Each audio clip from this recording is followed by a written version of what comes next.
very interesting. So on that note, ladies, I give you Des and Cathal.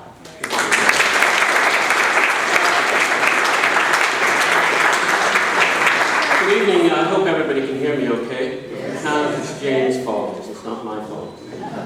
While I was waiting, it occurred to me that if you were here this time last year, that a year is an awful long time to wait to find out what happened next. And that's basically my topic for tonight. But before, and it is documents based, that's why Cathal's here. But before we get on to that, I just want to kind of give you an outline of the parameters and just what we're going to cover. And it is just 1919. And the first thing really to say is there is a conventional view about the War of Independence that not a lot happened in 1919. And that the thing doesn't get really underway until the Black and Tans arrive in the spring of 1920. That can be illustrated by just two books. Ferreter's recent study, A Nation and Not a Rabble. He gives about 2 pages to the ambush, which is fair enough, though it does depend on Bream rather too much. But by 5 more pages he has moved on to 1920. A probably better book is Charles Townsend's, The Republic, The Fight for Irish Independence. And from text of about 450 pages, roughly 40 deals with 1919, and most of that is devoted to the loyal and political stuff, not military stuff. So as I say, 1919 tends to get short shrift, which is fair enough for the rest of the country. But it absolutely isn't fair in relation to Tipperary, and certainly not in relation to Midwest Tipperary.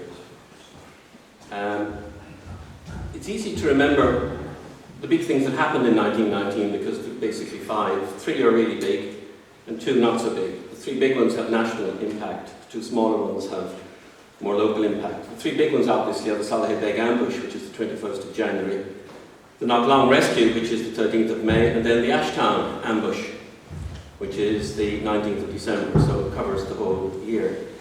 Tipperary people mightn't be as familiar, I suppose, with the Ashtown Ambush, which is near Phoenix Park, and it was yet another attempt to kill the Viceroy, Lord French. And that's relationship to Tipperary is a geography one, because the leadership of the 3rd Brigade was involved in that attempt, making the point that they were not in Tipperary, they were in Dublin, which is a point I think worth making. And it does also make the point that, and again, I have a fondness for metaphors, so you'll have to bear with me. Essentially, back in January, if you look at it from December 1919, having knocked over the wasp's nest at the beginning of the year, the brigade leadership didn't hang about to cope with the aftermath. And not everyone, however, could leave, and much of this evening will be spent looking at the wasps, their stings, and those stung. So it's not really about the brigade leadership, though we will touch on it later. As I said, those are the 3, if you like, big bang, but there are 2 smaller ones, which kind of finishes the important things that happened for 1919. Well, again, you're familiar with them. 23rd of June, the district inspector here in Thurles was killed. And I think next Saturday there's a walk organised, which probably Mary will be mentioning later, in relation to that. And then on the 2nd of September, 3 RIC on patrol in Lorra. One of them was killed, the sergeant. So those are the 2. Those things are of more regional than national importance. So as I say, while 1919 mightn't have been hugely significant nationally, it is very important locally, and particularly Midwest Tipperary, more so than the rest of the county. And a second point I want to make is that, we all know that 1919-21 is an Anglo-Irish war. That's one of the terms that's used for it. Okay, Ireland was engaged in a struggle with Britain. Well, that's not really true. Parts of Ireland were, which is the point I'm really wanting to make. And parts of it were not. And just again to illustrate that, between myself and Sean Hogan, to take the 3rd Brigade book, Sean Hogan's North Tipperary book, and I've about 3/4 of a study of the Civil War written. So when that's published, we put them all together, I think it might be around 1,400 pages to cover the War of Independence in Tipperary. And that doesn't include books on specific topics and some biographical. Most recently, James Robinson book was launched last week. So that's a lot of pages. For other counties, really, they're trying to repose hardly disturbed. A very slim volume will do the trick. So the point is, there were counties that were very involved and there are counties that were not. But then even within a county like Tipperary, there were places which weren't particularly engaged. Care, for example, might as well have been in the home counties for all the difference, and they're only about 12 miles down the road from Tipperary and very close to Cashel as well. So within counties, now why a particular county should be so engaged, and then why a particular part of a county should be so engaged, is not a topic for tonight, but obviously it is a question worth asking. And then, the final point I want to make is that tonight is documents-based, and a lot of history, particularly in this decade of commemorations, I find it a bit depressing. A lot of it isn't terribly evidence-based. Sometimes people seem to think that history is akin to creative writing. And the other thing then you get is the idea of transmitting from the past these stories, and they're all in black and white. It's the shadows that are interesting. And it's a pity, I think, a lot of opportunities on this when people are commemorating that along with the commemoration there isn't some degree of exploration. You know, 100 years on, it is time to ask some interesting questions. Now, to lead us to the first document I want to use, the Soloheadbeg Ambush was on the 21st of January, and obviously the same day as the legal opening of the Dáil. Now, the immediate reaction of the authorities was to do more rather than less, and they had the legal means to hand. When the war broke out, the Great War in 1914, special legislation was passed, the Defence of the Realm Act. Nothing unusual in that. 1939, special legislation was passed in this country to deal with such an obvious emergency. So that was one piece of legislation, but then there was another that they could call on. And any time that there was an outbreak of agrarian trouble in Ireland, there was some kind of special legislation passed, so that they could more easily lock people up. And in the 1880s you had the kind of campaign, and in 1887 you had a Crimes Act passed, and nothing unusual about that. The one thing that was unusual is that it was made permanent, which had never been done before. So they had the 87 Act and the 14 Act, and to deal with what happened at Soloheadbeg. So the first document really is the official notice of South Tipperary being made a special military area, and there are important implications of that. And the specific thing that comes out of that is a prohibition on fairs and markets, which sounds kind of boring, but is hugely important in terms of what happens in 1919. So that's the first document. The following order, proclaiming the South Riding of the County Tipperary a military area under the Defence of the Realm Act, was issued in Dublin on Thursday night. Defence of the Realm, County Tipperary, South Riding, Special Military Area. Notice is hereby given that in exercise of the powers conferred on them by the Defence of the Realm Regulations, Regulation 29B, the Army Council, with the concurrence of the Chief Secretary, have by order dated the 22nd day of January 1919, declared that on and after 22nd of January 1919, the area specified below shall be a special military area for the purpose of the said regulation, that is to say, the County Tipperary, South Riding. Given under my hand this 22nd day of January 1919, signed F. Shaw, Lieutenant General, General Officer, Commander-in-Chief, Ireland.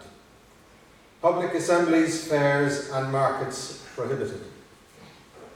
Yesterday's public notice under the Defence of the Realm Act was posted up in Clonmel, stating, whereas it is necessary to enforce special measures for the maintenance of law and order and for the protection of law-abiding inhabitants, I, in exercise of the powers conferred on me under Regulation 29B of the said regulations, and of all other powers thereunto enabling me, do hereby order that from and after the date of this order, 23rd of January 1919, the holding or taking part in meetings, assemblies, including fairs and markets or processions in public places, is prohibited within the South Riding of County Tipperary.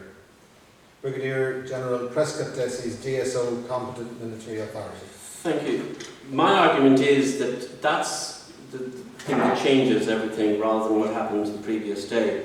And just to make the point that there is a difference, obviously, between a special military area, which is not martial law. Martial law was introduced later in the War of Independence. A special military area basically allows the military to enforce regulations like closing pubs, enforcing curfews, searching houses. It doesn't do away with ordinary civilian law, which is what martial law does. So martial law is obviously much more draconian. Again, a local example of the impact of martial law when it came, Sean Allen, who was executed in Cork in February 1921, he was a victim of martial law, so it was much more draconian. One of the powers that the special military area did give was that they could close pubs. Now, it's referenced as for South Tipperary, but of course it's Midwest Tipperary and specifically Tipperary Town that they were interested in. Now, Tipperary Town had about 100 pubs. And so the regulation that went into force straight away meant they could only open between 11 in the morning and 4 in the afternoon. So straight away that's a huge impact on people's living. And bearing in mind a lot of pubs also sold groceries, you know, I mean, they weren't just public houses. But really what mattered most was the cessation of fairs and markets, which absolutely devastated the local economy. And not least because, of course, Tipperary Town, which is where I'm talking about at the moment, is very close to the Limerick border. And once you went across the Limerick border, normal reception operated. So you found that auctioneers and so on had to kind of move their business. So that made it all the more galling that business as normal was going on in Limerick. So the impact of this is what mattered. When we look back, it tends to be the kind of the daring do, the catch me if you can of the guys who were Soloheadbeg and they're on the run and we after them, but that's not what exercised ordinary people at the time. You know, to put it very bluntly, Tipperary was and is a market town, and on the 22nd of January that basic function was screwed. And it went on for months. Now, no doubt, some people thought, they don't really mean it, you know, it's just making a big noise and to show that they're doing something. Well, of course, they did mean it. The ambush was on a Tuesday, and on the Saturday, which is the market bit, every Saturday, the military blocked all roads to town, they prevented any produce being brought to market, and then to make assurance double sure, they closed the market yard gates, which is something not normally done, and bolted them.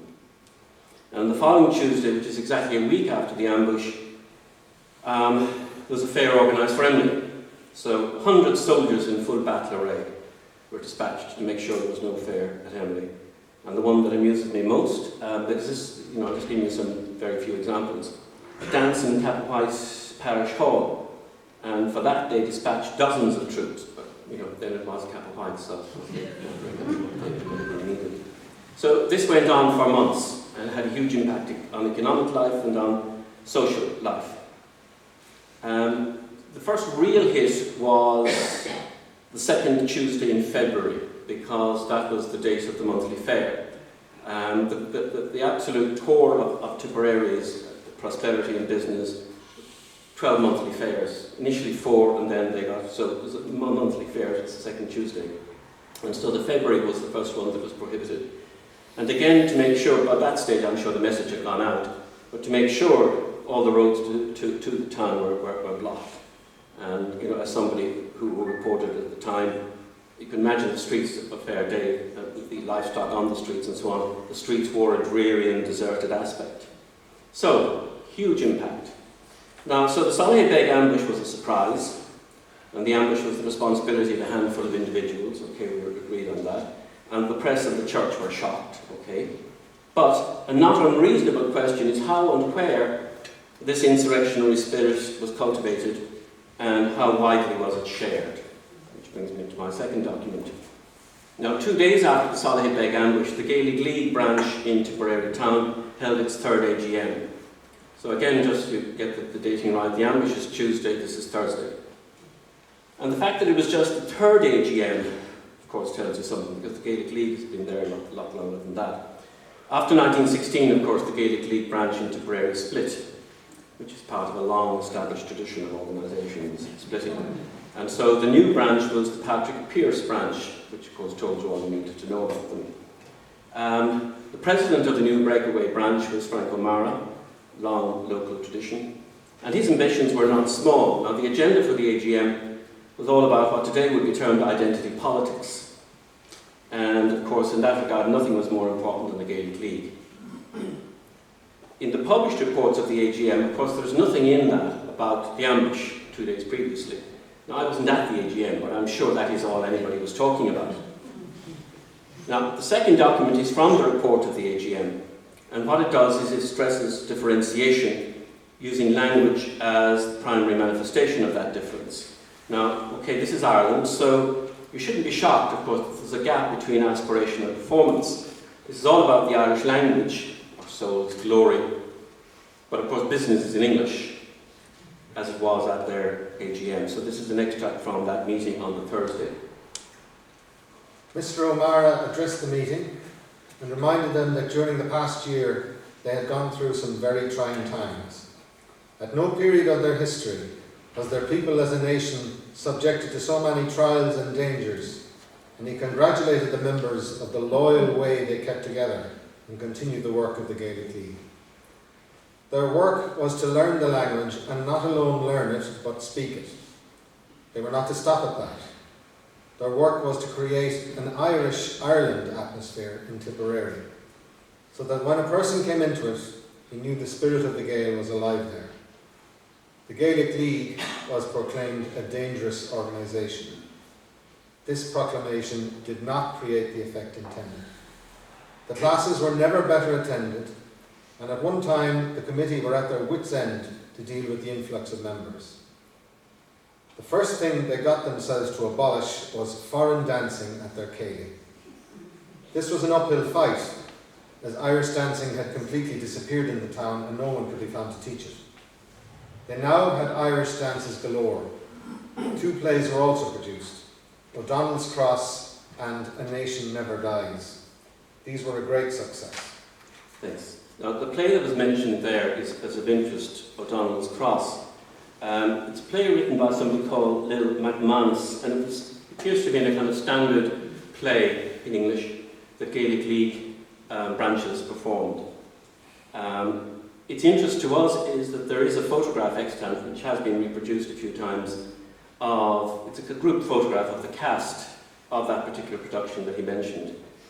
And the interest that we have in the photograph is everybody who's mentioned is a volunteer activist or a Cumann na mBan activist. And 4 of the names, for example, that are on the list, Lacey, Duffy, Breen and Allen, are all going to be dead within a few months, a few years. So it's a photograph. The interest in it is that it makes the connection as completely as you might wish the connection to be made between the importance of the Gaelic League and the political stuff that happened afterwards. So just to sum up, so on the 21st in Tipperary you have the ambush, which is the deed. On the 22nd you have the overreaction, which is the special military area. And on the 23rd you have the declaration of intent, which is the Gaelic League, all within 3 days. Now, if the Gaelic League provided a foundation course in subversion, which it did, the post-grad courses, of course, were provided by His Majesty's Prison Service.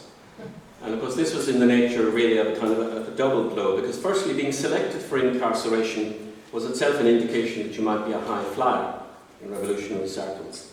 And secondly, having been given the opportunity by His Majesty, your resolution was invariably fixed and your commitment deepened. So it was kind of, from a British point of view, kind of a double loss, if you like.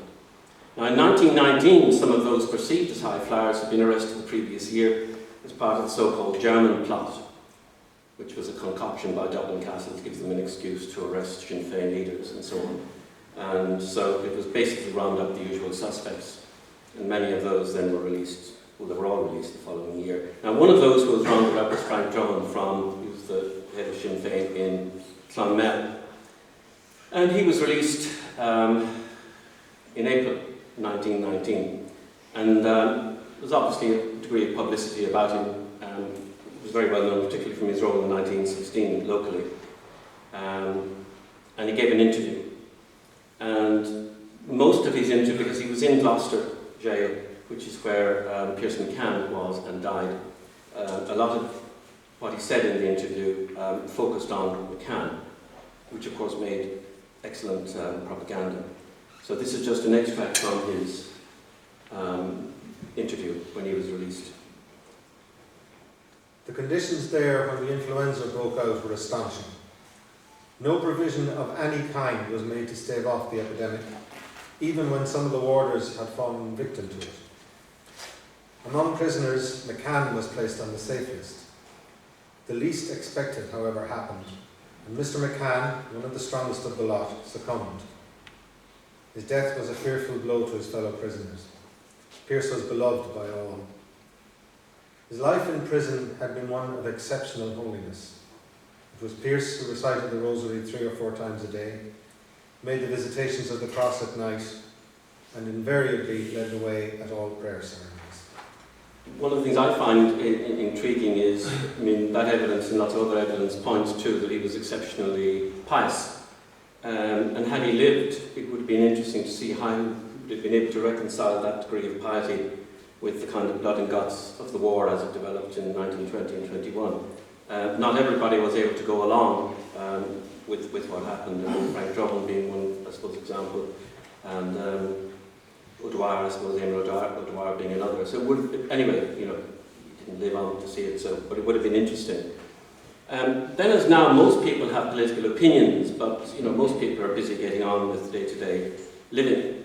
But in Midwest Tipperary, as 1919 advanced, with the huge disruption to commercial life and the level of police activity, it would be very difficult to remain detached, which, as I said, is the natural response, I think, of most people to political stuff. Now, this next document is just a list. It's a snapshot, it's not the movie. So it's just a tiny example from February 1919, of police and military activity. And you might think it goes on a bit, but I really want to reinforce the point how much police activity there was. Not in Ireland, not in Tipperary, in Midwest Tipperary. Nothing much was happening in the rest of the country. Midwest Tipperary was a world apart. So this is just a snapshot of police searches. Bansha, Ballydavid and Aherley, Edward Devereux, Brown Bog, Benjamin Hickey, Lisgibbon, Dennis Byrne, Coolhouse, Ballycarron, R. Peters, Kilmoyer, William Merrigan, Caponiac, Edward Maloney, Caponiac, Edmund Keating, Caponiac, William Carew, Caponiac, Darby Merrigan, Caponiac, William O'Dwyer, Caponiac, Michael and Pat O'Brien, Clogherra, Roddy Ryan, Clogherra, Back Maroney, Clogherra, James O'Connor, Clogherra, James Grogan, Ardan, Thomas Henry, Capavon, Richard Peters, Capavon, Timothy Daly, Capavon, James Halligan, Ashgrove, Richard Grogan, Coolgert, Michael Grogan, Coolgert, Malachy Grogan, Coolgert, Michael Grogan, Coolgert, Shrock and Kilross District, Mrs. Catherine Barlow, widow, Shrock, searched 4 times, Daniel Hogan, Ardevlan, Mrs. Bridget Hogan, Rathkey, David Burke, Rathkey, Joseph Hayes, Kilross, Daniel O'Dwyer, Kilross, David Burke, Coolboy, Emily, Tipperary Town, William Ryan, Publican, St. Michael Street, William Allen, St. Michael Street, Mrs. Alison Catherine. Okay, I think thanks, we'll stop. You've got the message. The Tipperary names are in the Gaelic League photograph I mentioned, and of course there's no surprise in that. And you have to remember, okay, these are houses that were searched. The thing you have to remember is that a search to a house is as a rape to a person. They didn't come in and say, can we not have a look under the mattress, please, Mrs. The house was wrecked, and in some instances wallpaper was if they wanted to. And none of these searches were conducted in silence, so you have to supply the script of the kind of abuse that was delivered while these searches were going on. Now, the next document is an indication of the kind of material, because obviously with that level of searching, they did find stuff. And so the next document has to do with one of the families that was mentioned there, the Barlows, very prominently involved in the War of Independence. And it's from the prosecution of the 3 Barlow brothers done in, the military in Cork, and it just gives you an idea of what was found. Okay? Barlow prosecution. On the dates in question, a search was made by a mixed party of police and military at the house and farm of the mother of the accused, and in or adjacent to that farm, the articles mentioned in the charge were found. Accused were the only men who resided and worked on that farm, and there was evidence directly connecting each of the accused with those articles. In the house, there was found a passbook bearing the name Arthur Barlow, and it contained a list of volunteers. The list mentioned the name of each accused. The revolvers, pistols and ammunition were found in a sack and represented the main haul made by the search party. In that sack with those articles, there were 36 Irish Volunteers cards, and one of those was filled in with the name John Barlow, Captain, IRA. There was, in addition, found a manual on military engineering, and that book bore the name M. Barlow, Battalion Captain. In the house, a vest was found, and Arthur Barlow afterwards claimed the vest as his property. In the vest was found a letter addressed to Captain Barlow, IRA, and reading as follows. Please give bearer the following. 1. Bayonet that belongs to Doon. 2. 50 rounds .303 in exchange for a Mauser. 3. Stuffs for making powder. 4. Caps for cartridges, recappers, fillers and moulds. Give him anything he can bring, as I have a place to go, and make him come home by Latin, as he might be searched if he comes home by town. Hoping you are well, signed D.B. Dan Breen. The letter then contained the following words. If you have any nitre, send it on, as I do not want to go out in public for a short time. The defence cannot claim that this material was for personal or sporting purposes. It really amounted to this, that Mr. Barlow's farm was being run as an armoury for the benefit of the local volunteers or the Sinn Féiners living in the district.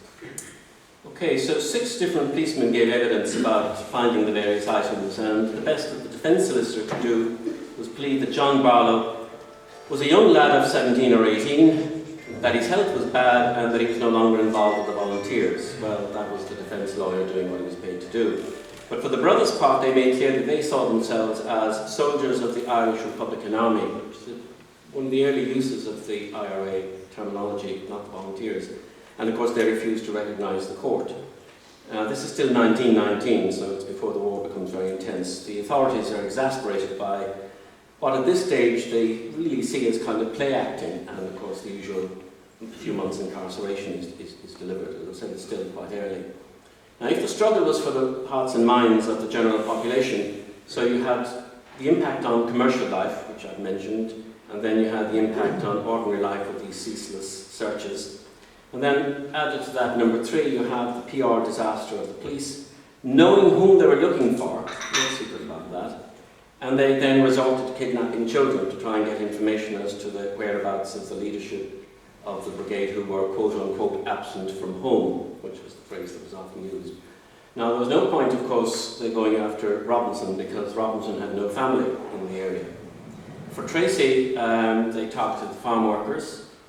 For Hogan, his younger brother, and for Breen, they targeted his sister's children to get information. So this next document is a letter from June 1919 to the national press. Not the only one, because this became again a big Sinn Féin propaganda victory. And this is a letter from a Mrs. McGrath of Grantstown, Tipperary.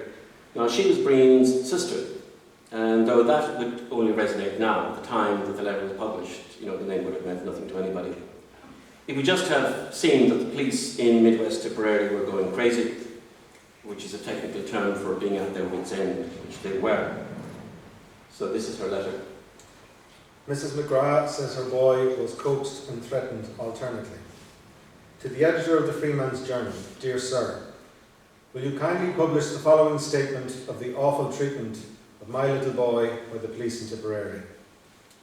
It will be an answer to the denial of Mr. Macpherson. On the 5th of March last, I and my 2 little boys, aged 8 and 4 years, were in my own house. And about 11 o'clock a.m., a body of armed police came in. Some searched my house and made me remain where I was, while the district inspector and a sergeant took my child, 8 years old, to an outhouse and kept him there the whole long day, till 5 o'clock in the evening. They questioned him and coaxed him at first, and then threatened to drive a pencil down his throat if he did not tell them who shot the police and where arms, etc. were hidden, and also threatened to shoot him. I heard the little boy crying and asked to be let out, but was not allowed. After a long time, I asked to be allowed to bring him tea and something to eat, but was again refused. Now the fire was dying out, and I would not be allowed to get coal from the outhouse for it, and it went out.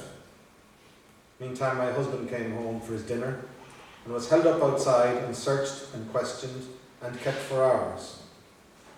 We had no dinner, so were without food or fire till the police eventually left, taking with them some clothes belonging to my husband. My little boy had only just recovered after being 3 weeks in bed with influenza, and this treatment brought on a nervous shock. I had to send for the doctor next day, who promised to write and complain of the cruel conduct.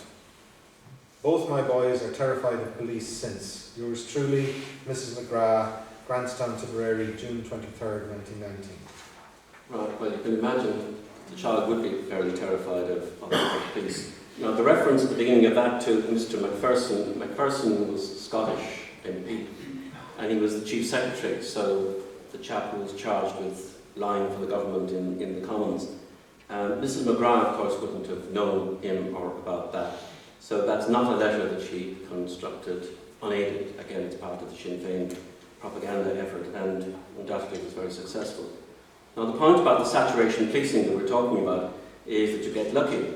And this next document is from May 1919, and it is a useful illustration of how it worked, the interaction between police and people. Now, this one is about Brian Shanahan. Again, a very prominent leader of the IRA after 1919. At the time of the truce, he was OC of the 4th Battalion, which was the most important battalion in the county. And so he's an important figure. And so this is an account of the police getting lucky and arresting him and not realising who they have. From the evidence, it appeared that a body of military and police were searching the house of Michael Lacey Ali at 11 o'clock at night, when the defendant came along the road and was stopped by Constable O'Donoghue, who asked him his name. The defendant gave his name in Irish.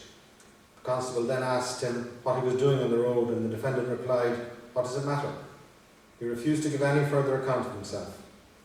Sergeant Horgan, Tipperary, then came along and also asked him his name, which he again gave in Irish. The sergeant asked him to give his name in English, but this the defendant refused to do.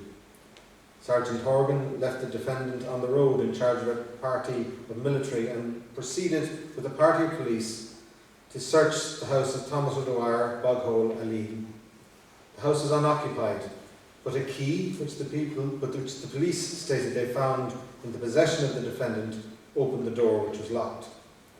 In the house, the police found 2 bicycles, some military shirts, a military belt, an Irish volunteer uniform, and an Irish volunteer officer's belt, with a revolver holster attached to it. The police brought the defendant into the house, and he was charged with having in his possession the military shirts, etc. He was brought into Tipperary Police Barracks, where he was detained in custody for some time and subsequently discharged. He came to the police barracks in Tipperary to claim his bicycle, which he had with him on the night of his arrest at Aleen. He was placed under arrest on a warrant issued by Major Colley and was brought before the court on the following day. Police evidence was given that he was a member of the Irish Volunteers and was frequently seen drilling with them. He was also a member of the Sinn Féin Club at Donoghue. The defendant said that court was constituted by might and not by right. Standing to attention, he declared he was a soldier of the Irish Republic and as such did not recognise that court. He was bound over for 12 months to be of good behaviour, himself in £40 with 2 sureties of £20 each, or in default 4 months imprisonment. He refused to give bail and was removed to custody. As you see, he shouldn't have gone back for his bike. I mean, that's kind of... The best example of that is, of course, after Sean Tracy's funeral, when the police confiscated all the bikes and then waited for people to turn up and claim them, which of course they didn't. It would be a way for the police to identify people. The point that illustrates is that the kind of network of informants, the eyes and ears kind of Dublin Castle role that the police had traditionally was breaking down. In former times, that they would have understood who they had captured, and then there would have been a much stiffer sentence. As I said, Shanahan becomes an important figure subsequently. He died in 1969 after serving with Lacey's column and so on. Now, this is, I suppose, as good a place as any to say something about the RIC and their role. Obviously, a bit in the news recently. Recently, of course, the idea is that there is some kind of equivalence between the RIC and what they did and kind of quote-unquote normal policing. Not a view I would subscribe to. The RIC had, they did the normal kind of collected agricultural statistics, saw that dogs had licenses and all the other stuff. But I mean, their primary role was to make sure that nationalist expression in Ireland didn't get out of hand, and to do what Dublin Castle wanted them to do. And basically, they're a colonial police force, which is the system the British have used everywhere. You use the natives to control the natives. Now, many of us looking back in our own family histories, we discover, sometimes to our amazement, not that frequently to our pleasure, that there's an RIC chap lurking in the undergrowth somewhere. And it's perfectly understandable why people joined the RIC, at a time when there weren't that many opportunities for Catholics. But once you did join, there was strict limitations to how far you could advance. Now, this next document is very relevant to that current debate. And it's an extract from a famous speech delivered by De Valera in the Dáil on the 10th of April 1919, and he's talking exactly about the role of specifically the RIC, I think much more so than the Dublin police. So this is De Valera in the Dáil. I'll try to be De Valera. I rise to propose that members of the police forces acting in this country as part of the forces of the British occupation and as agents of the British government be ostracised socially by the people of Ireland. It is scarcely necessary to explain what is meant by this motion. The people of Ireland ought not to fraternise, as they often do, with the forces which are the main instruments in keeping them in subjection. It is not consistent with personal or with national dignity. It is certainly not consistent with safety. They are spies in our midst. They are England's janissaries. The knowledge of our sentiments and feelings and purposes, which they derive either from their own hearts, because they are of our race, or from intercourse amongst us, they put liberally at the disposal of the foreign usurper, in order to undo us in our struggle against him. They are the eyes and ears of the enemy. They are no ordinary civil force, as police are in other countries. The RIC, unlike any other police force in the world, is a military body armed with rifle and bayonet and revolver as well as baton. They are given full license by their superiors to work their will upon an unarmed populace. The more brutal the commands given them by their superiors, the more they seem to revel in carrying them out, against their own flesh and blood, be it remembered. Their history is a continuity of brutal treason against their own people. From their very foundation, they have been the mainstay of the privileged ascendancy and the great obstacle to every movement for social as well as national liberty. These men must not be tolerated socially as if they were clean, healthy members of our organised life. They must be shown and made feel how base are the functions they perform and how vile is the position they occupy. To shun them, to refuse to talk or have any social intercourse with them, or to treat them as equals, will give them vividly to understand how utterly the people of Ireland loathe both themselves and their calling, and may prevent young Irishmen from dishonouring both themselves and their country by entering that calling. We know how our comrades are being treated in the jails, in Belfast and Mountjoy and elsewhere. We know their crime is simply that of loving their country and of working to achieve her rightful freedom. We know that it was the direct activities of the RIC that put them in jail. We know that it was the police who tore them from their homes, leaving their families dependent, that it was the police evidence, open, unabashed perjury as it often was, that has condemned our comrades to the loss of personal liberty and to the physical and mental tortures they are being compelled to endure. That it was such evidence and such information that led to the deaths of Ashe, of Coleman and of McCann, and knowing this, in our eyes, the pay these men receive from their paymasters is little, if at all, better than blood money. To freely associate with them is to prove false to those who are sacrificing themselves in the fight for national liberty. These are hard things that I have said. The truth is very bitter sometimes. Hitherto, hoping for some change of heart, I have refrained from speaking about the police in the terms their conduct deserved. I wonder if Charlie Flanagan read that speech. Probably not. On the same vein, this next document is about nothing important, which is an odd thing to say, so why have I included it? Because it really is very trivial, but because it's so trivial, I think it illustrates something important and interesting. And that is that the police, even when they were doing ordinary trivial things, were trained and paid basically to be in your face. So it's an August night in Templemore, it's 1919, and 5 young men, and the names are a wonderful cross-section of Tipperary names. You have Ned O'Rourke, you have Tom Maher, Paddy Donoghue, Denny Tracy and Jim Maloney. They all get into trouble and end up in court.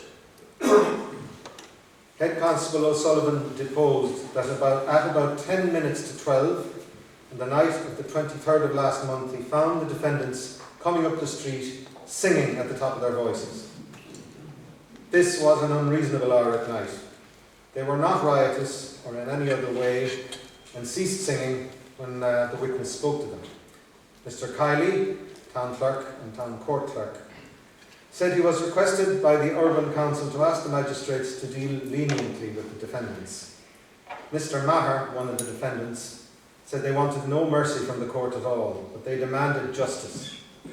He spoke on behalf of himself and the other defendants. They could see the soldiers going around singing by night and no notice taken of them. The reason that was sought to victimise them was because they were singing an Irish song and were actively associated with organisations in the county which the government was trying to suppress.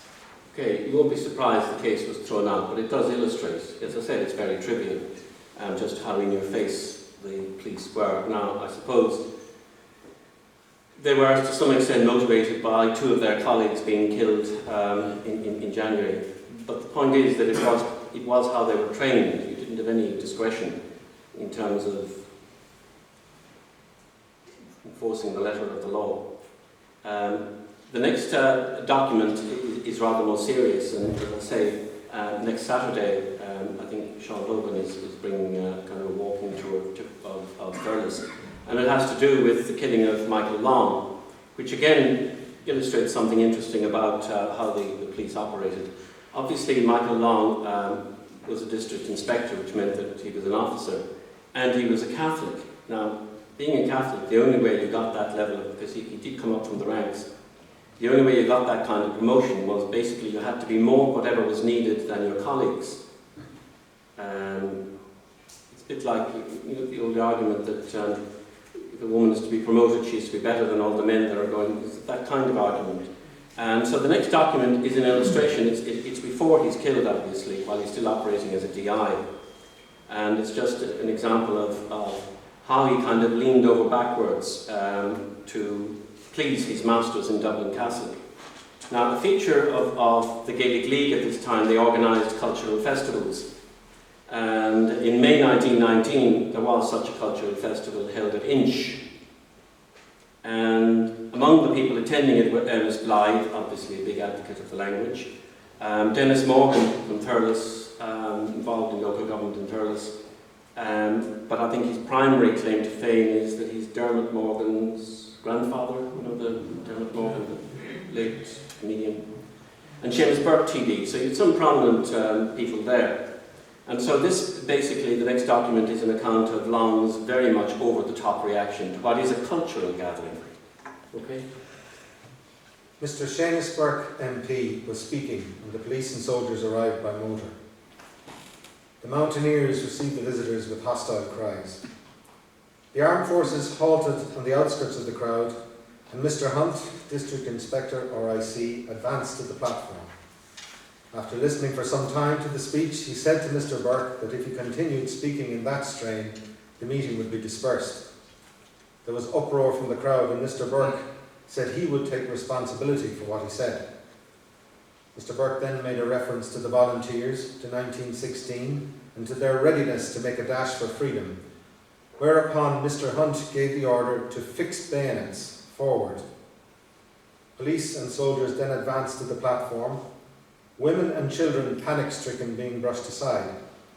Mr. Burke, surrounded by a circle of bayonets, continued to address the crowd. Mr. Hunt directed those on the platform to come down or he would clear it. The crowd became wildly excited and Father O'Donoghue counselled hands. After some discussion, those on the platform descended and were searched. Papers found on Mr. E. Blythe MP were seized and carried away.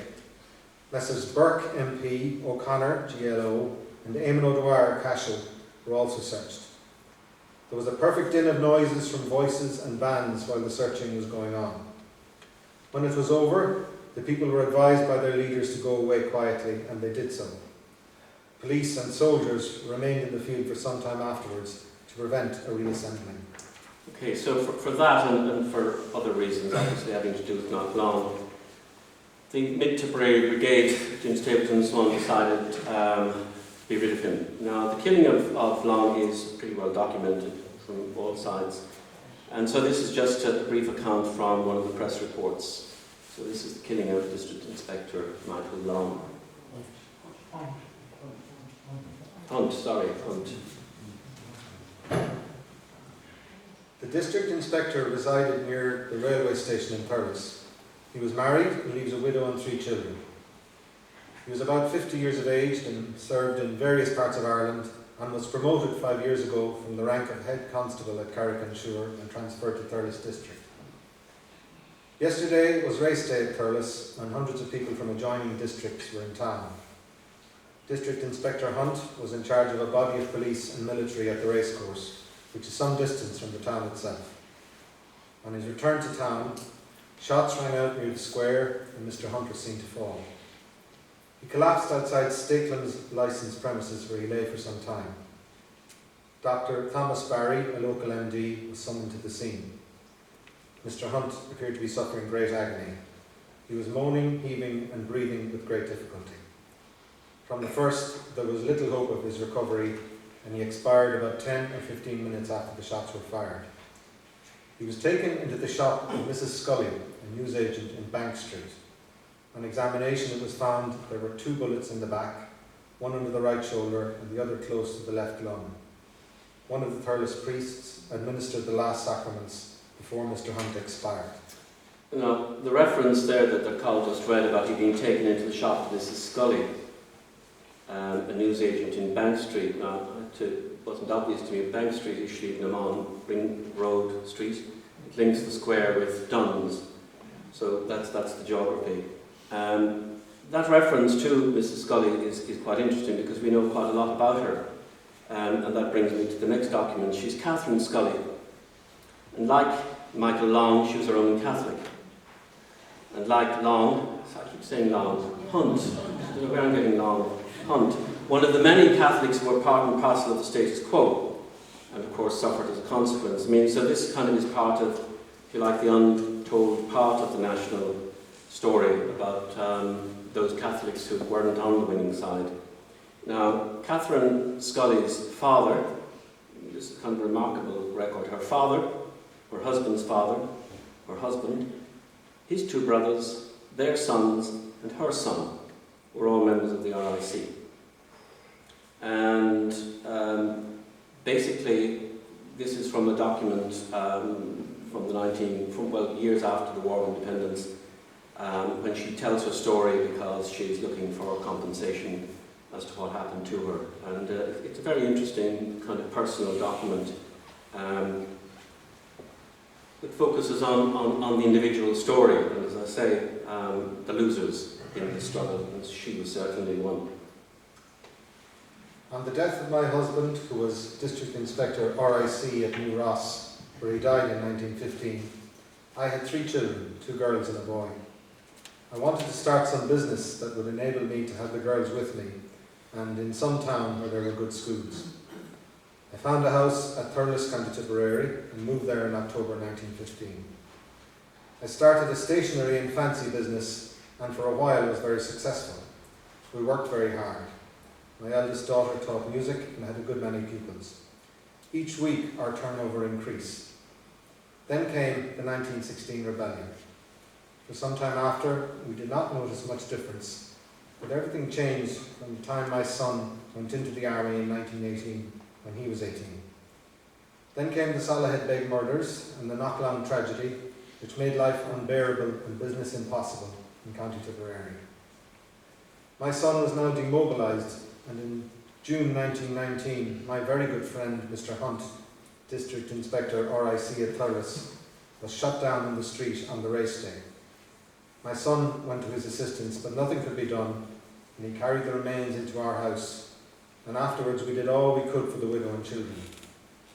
We were, as a result, rigidly boycotted. My daughter had 30 pupils for violin and piano. She lost them all, except 2.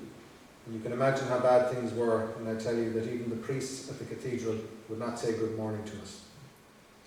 In July, my son sat for the RIC cadets exam. He was lucky enough, or unlucky if you like, to get a place, and in due course was stationed at Portumna and afterwards at Balbriggan. Meanwhile, we tried to hold on to the business, thinking that we could live things down. However, it was too much for me, and after a bad nervous breakdown brought on by the trouble and anxiety, in April 1921, I went to live with my son at Balbriggan, having lost all we had. Balbriggan reference, of course, you will know that in September 1920, the Black and Tans had a go at, so it wasn't the luckiest place for him to be. So all in all, they don't appear to have been a very lucky family. In 1926, of course, she's living in England, and she's depending on income as the widow of the Irish District Inspector, so she has £30 a year. Not how she would have thought her life, I think, would have worked out. In relation to the not long rescue, which so much of this activity, including the killing of Hunt, kind of flowed from that. This is not an account of what happened at Not Long. I mean, that's so well documented. But I like this because it reminds us that, where you have tragedy, farce is always waiting in the wings. And this is a kind of farcical element in relation to the Not Long rescue. A Not Long incident. Cork. Private Fox of the Black's Watch was court-martialled on a charge of having at Not Long, on May 13th, on the occasion of the shooting of 2 policemen and the rescue of the prisoner, been guilty of conduct to the prejudice of military discipline. Sergeant Cripps said that when the train was at a standstill and the raiding party had fired shots into the carriage occupied by the RIC, he saw the accused looking out of the carriage window and shouting, "Up De Valera, up Sinn Féin, shoot the bloody police," or words to that effect. Miss Jolly, Crosshaven, a Red Cross nurse, said the accused appeared to be drunk. Fox admitted he was drunk. As I say, it's not the usual version of Not Long. But after what happened at Not Long, obviously, any kind of reduction in police activity that might have followed in the weeks after Soloheadbeg only kind of strengthened again and became much more intense, really. So the next document gives a wonderful description, if you like, of the sheer intensity of the police and military activity in the area. And again, I'm repeating myself, this was not happening elsewhere in the country. So 1919, which is the bottom line of everything I'm saying this evening, 1919 in Tipperary is very different from 1919 everywhere else in the country. And so this is the next document, and we're nearly coming to the end, is the aftermath of Not Long. And again, it's the intensity of the police and military activity. For the second time within the past fortnight, there has been an extraordinary display of military activity in the Tipperary district, undoubtedly in connection with the recent train raid at Knocklown. On the former occasion, a swoop was made in the area of country to the west and northwest of the town, embracing the villages of Capperwhite, Doon, Hollyford, and parts of East Limerick and North Tipperary, the search lasting from early morning until evening. On Saturday morning, 14th of June, the same extraordinary activities were directed to the south and southwest of Tipperary. On Friday night, great bodies of military passed along the road at Ula, coming from the direction of Limerick. Some of these came to Tipperary and could be heard rumbling away long after midnight. Others appeared to travel in the direction of Galbally and the Glen of Aherlow. At break of day, the search commenced from a point 4 or 5 miles east of Bansha and bordering on Cahir, right through the Glen of Aherlow and onto Galbally and Ballylanders in County Limerick. The woods and slopes of the Galtee Mountains and practically every house in the whole area were visited. In the faint light of the dawn, aeroplanes could be seen hovering overhead, the loud drone of the engines pervading the countryside for miles around. Along the roads, military and motorbikes were passing to and fro. Farmers living in the Glen of Aherlow who were in Tipperary on Saturday stated that between 2 and 3 o'clock they were roused from their beds by parties of military who were in quest of a wounded man, presumably one of the men supposed to have been injured in the Knocklong affair, when the escaped prisoner and his rescuers were hurrying away from the railway station through the fields. In some instances, men were stripped by the soldiers in their search for a wounded man. The search continued for many hours, with what result is not at present known. Later particulars of the extraordinary activities of the military in the Glen of Aherlow on Saturday show that there must have been about 2,000 troops engaged in the search. Each search party visiting the houses consisted of about 8 soldiers with fixed bayonets, accompanied by 2 policemen. A complete cordon was thrown around the glen, and a soldier with a rifle and fixed bayonet was posted every few hundred yards. It is stated that there were about 5 aeroplanes at work, most of them flying low, in some instances coming to within 100 feet of the housetops. A number of young men looking after sheep on the mountain were brought down to the valley by the search parties, and having been closely questioned, were released. Okay, so I think you got the message, the sheer intensity of what was going on in Midwest Tipperary, not in Ireland, not even in Tipperary. Coming towards the end of this, in choosing the documents for this presentation, just to whet your appetite a little, this document is the one I like most, because it does the 2 things that an interesting document should do. It's very entertaining, I think, and it's also very informative. So just to introduce it, Paddy Colgan was a Kildare man, nothing to do with Tipperary. He was in the volunteers from the beginning, again, usual trajectory of a career, fought in Dublin during Easter week. He was arrested, sent off to England, eventually sent off to Frongoch in Wales, released at Christmas 1916, fairly standard. That only kind of increased his commitment to the cause, and he became more and more involved in the organising of the volunteers in his area, Kildare through to Dublin, working through the IRB, and then became closely involved with Collins. In May 1919, after not long, he came into contact with a man on a bike, and that ties him into what's happening in Tipperary. And so this is Paddy Colgan's account of meeting a man on a bike. It was in 1919 the attack on the RIC at Knocklong took place. I was called to Dublin the Saturday following the rescue of Sean Hogan. I was called in for the purpose of meeting Dick Mulcahy, who was Chief of Staff. He was in bed with the flu. The interview took place in Cullinswood House, where he was residing. He explained that it was decided to organise a unit to be known as the Special Reserve. It was to be recruited from known and trusted personnel. Its duties were to, if necessary, travel to various centres as directed by GHQ to carry out operations as directed. I was invited to be of the unit, and I accepted. In the unit, we did a bit of secret training with revolvers and grenades supplied by GHQ. Before going to see Mulcahy, I had met Mick Collins in his office on the ground floor of Cullinswood House. I was anxious to get news of the Knocklong fight. Mick told me of it, and I had a great personal interest in it when he told me one of the participants was Seamus Robinson. My volunteer area in Kildare was the direct line of communication between West and South of Ireland to GHQ. In fact, we were kept going, delivering between GHQ on the one hand and the West and South on the other hand. It was not unusual to have 3 or 4 visits each day from men with dispatches. The usual procedure when one had a dispatch to deliver was for the courier to call to my place of business. On the Tuesday following my visit to Mulcahy in Dublin, I noticed a fellow dismounting from a bicycle outside my office. Suspecting he was a dispatch carrier, I approached him to inquire who he wished to see. He wanted to see me. I asked him, whom shall I say wanted to see him? He replied he was a friend of mine. I then identified myself. He in turn took a notebook from his pocket, opened it, and showed a page with my name written in. He asked me if I recognised the writing. I told him it was written by Mick Collins. He then identified himself as Sean Tracy, a friend of Seamus Robinson. He told me the Knocklong boys were staying at Bulfin's near Burr.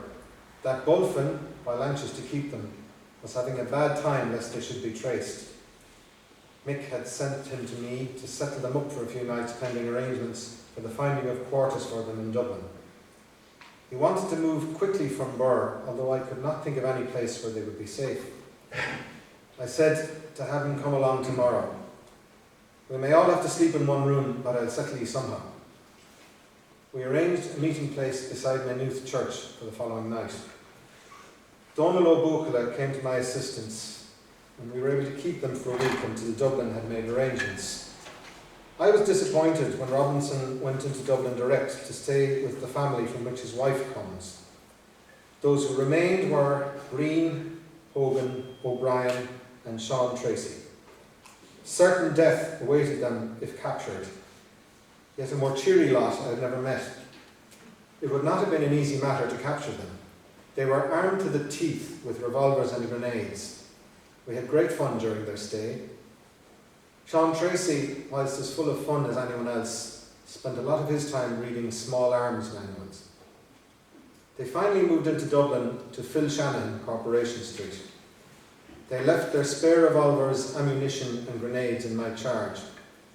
I got word later they were ready to receive their belongings. There were sufficient arms and grenades to fill 2 large portmanteaus. I made 2 journeys with a full portmanteau each time. I cycled from Maynooth to the train stop at Lucan, took a tram to Parkgate Street, a Dublin tram from there to O'Connell Bridge. I had a vague idea where Corporation Street was. It took me quite a while to locate Shanahan's. When I did, I entered the pub, went to the counter and bought a bottle of lemonade. I had noticed a man sitting on a firm talking to a woman who was drinking a pint. I asked the assistants who served me if Mr. Shanahan was in. In a loud voice he asked me, "Do you know Mr. Shanahan?" I said I did. I heard a movement behind me. It was the man from the stool approaching me. My inclination was to bolt with my portmanteau. I was soon assured I was in the right place. The man identified himself as Phil Shanahan. The portmanteau was taken over by the counter hand and emptied. I inquired where the boys were, only to find they had gone to the Clontarf baths to swim. I couldn't get over the cheek of those fellas, who had every policeman on their trail taking such a risk. The following week I brought in the remainder of the stuff. They were again missing. That night I attended the Abbey Theatre, my first visit there. I was in the gallery. When the lights went on at the conclusion of the first act, I found that the fellow sitting on my right was Dan Breen. I gave the Knocklong fellows up as being a set of loonies who knew no fear. I think that's, as I said, it's wonderfully informative, but it gives one of the best accounts I've come across of exactly, the kind of Robin Hoodists and why these guys, whatever you think about their politics, why they attracted such a following. Phil Shanahan, one of the names mentioned there, doesn't need to be explained to a Tipperary audience. The Donal O'Donoghue is different, perhaps. Some bells might be ringing. He was a Maynooth shopkeeper, a hardware store. Obviously, from the name, he was an Irish language enthusiast. Was in the Dáil briefly, in Fianna Fáil when it was founded and so on. But he's now remembered because when De Valera wanted to undo the role of Governor General, and he appointed this guy, O'Donoghue, who would stay at home in his shop as Governor General, knowing that the King wasn't going to take too kindly to a shopkeeper being his representative in Ireland. So that's why Donal Buckley might kind of resonate. Two more documents, one they're quite brief. After not long, obviously, the next, as I said, there were 5 kind of things that happened in the county. The killing of a policeman at Laura on the 2nd of September. Again, it was an ambush of an RIC patrol, and the sergeant was killed. Now, I've said, echoing De Valera, which is something we heard too often, about the RIC and kind of their role. You can focus on the individual tragedies, which there are, of course, where members of the RIC are killed. And, in this case, for example, Brady was from Cavan, he was 46, he had 6 children. He was very briefly in Laura, so it can be that he built up a huge kind of amount of animus against him. It's just kind of who he was, in the wrong place at the wrong time, I suppose. This next document, which is the second last one, is obviously when the sergeant was killed, the local parish priest, Father Gleeson, was horrified, which is kind of the reaction you'd expect, and said so. And his reaction was kind of widely reported in the press. Nothing unusual in that.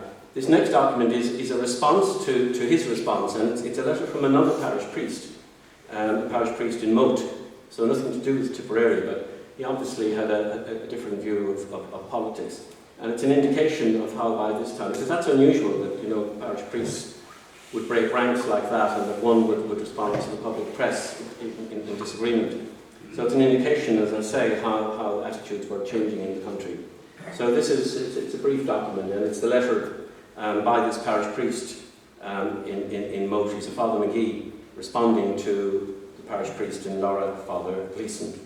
Okay. Sir, Father Gleeson, PP, Laura, has denounced the murder of the late Sergeant Brady, RIP, in his parish. In doing so, he is quite justified. But when in doing so, he makes direct insinuations unsupported by any proof from him, and which reflect gravely and unjustifiably so far on Irish character. As a Catholic priest, I beg to strongly dissent from and protest against his method of denunciation. The shadow of the crime would hang over the parish for many generations, he tells us. As no proof of the authors of this crime are yet given, why does Father Gleeson seem to saddle this crime upon his own people? Is he justified in so doing? Until the authors of the crime are definitely known, language such as Father Gleeson's seems not only strange but unchristian and unpatriotic. The teaching of our Catholic Church is pretty well known to our Irish people, and hence Father Gleeson talking of some unknown persons seems but a backhand method to blacken our people. I protest against the whole tone of Father Gleeson's remarks. When our own countrymen are coldly murdered by the agents of foreign government here in Ireland, we hear but little from those in position to denounce the crimes. Why this differentiation? Is it cowardice? Okay, now as you can imagine, the press, obviously the national press, picked up on the fact that you had one parish priest having a go at another, and I'll come back to Father Gleeson. And we've one document left, and then we're finished. At the beginning of this I mentioned that the police had 2 pieces of legislation to use to control the situation. They had the Defence of the Realm Act, 1914, but they had the Area Crimes Act of 1887. And using the Crimes Act, they prosecuted, again, it's Tipperary town, with the best will in the world, even if I had wanted to talk about Clonmel, or Kerr, or Nina, or Roscrea, they're not part of the 1919 story. It really is more about Tipperary town than it is about anywhere else. So having started in Tipperary town, that's where I'm going to finish. And so the police, using the 87 Act, brought a prosecution against various people because in July, organisations like Sinn Féin and the Volunteers had been declared illegal. So that's what they were trying to get them for membership of this organisation. So this is the prosecution against some Tipperary men for their membership of these illegal organisations. And so it's a brief document, and then I'll just talk about it when he's finished reading it. The 7 men arrested in Tipperary town in the small hours of Saturday morning last were brought on Thursday morning from Cork Jail to Limerick Junction. and thence conveyed in a military motor lorry by a roundabout road to Tipperary Courthouse, where a special court under the Crimes Act was held. A large force of extra police was drafted into the town for the occasion, and the approaches to the courthouse, as well as the interior of the building itself, were guarded by strong bodies of military and police armed with rifles, the military wearing trench helmets. Keen interest was manifested in the proceedings, and there was a large crowd inside and outside the court. Mr. Michael Gleeson, Crown Prosecutor, conducted the prosecution. As the prisoners were brought from an inner room into the court, they wore their caps, which were removed by the police. One of the prisoners shouted, "Up tip." When they were formally charged and asked to plead, Martin Breen said, "Get on with this silly farce." At this, there was some laughter and clapping in court. The other defendants made no reply when asked to plead. A man in the body of the court shouted something in Irish, and at this one of the prisoners cried, "Up the Republic." This was greeted with cheers, and the chairman of the magistrates ordered that the court be cleared. Now, obviously, what this is about is, on the one hand, the state, the Crown's attempt to intimidate, again, the sheer volume of policing, and the fact that it's a failure. And so that kind of leads us into what's going to happen in 1920. It's the consequence of that failure. Now, you can look at, just to kind of sum up here, you can look at the War of Independence as, a clash between holding on and letting go, between being part of a kingdom and being part of a republic, or if you want to be extreme about it, between kind of slavery and freedom. But at the end of the day, it's about individual choices that people make. And that's the point at which I want to finish this. That court scene that Cathal just read out, there are two people in that were mentioned. One was Michael Gleeson, who was the Crown Prosecutor, doing what his title suggests he should be doing, working for the Crown, prosecuting. And one of the defendants was also mentioned there, Martin Breen. And so clearly you can see what side these two individuals are on. And one of the pleasures of studying history is the ironies that you constantly find.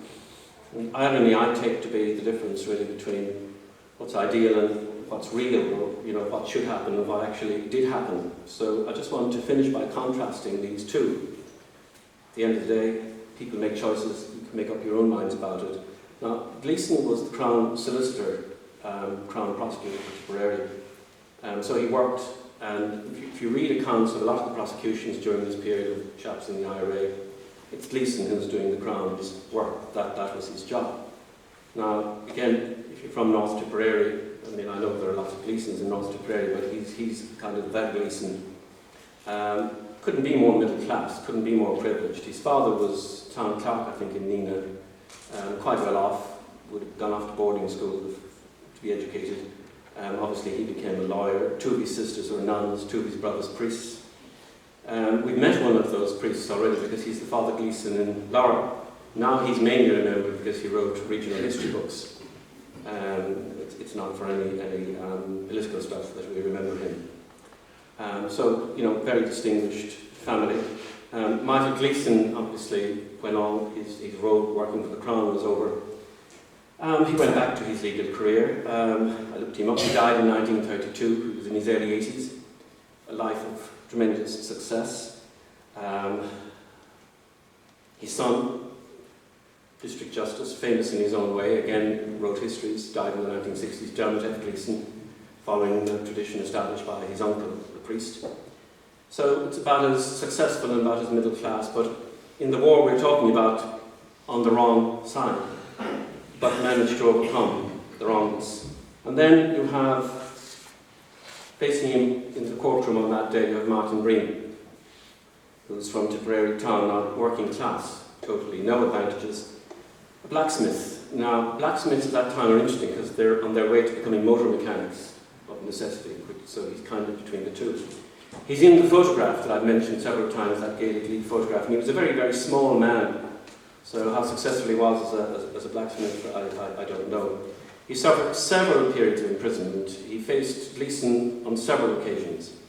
And of course, the law was with Gleeson on all of these.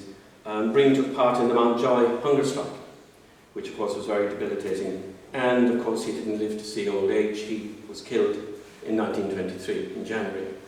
So it's a very different kind of life. And what's left behind him? Well, he's no wife, he's no family.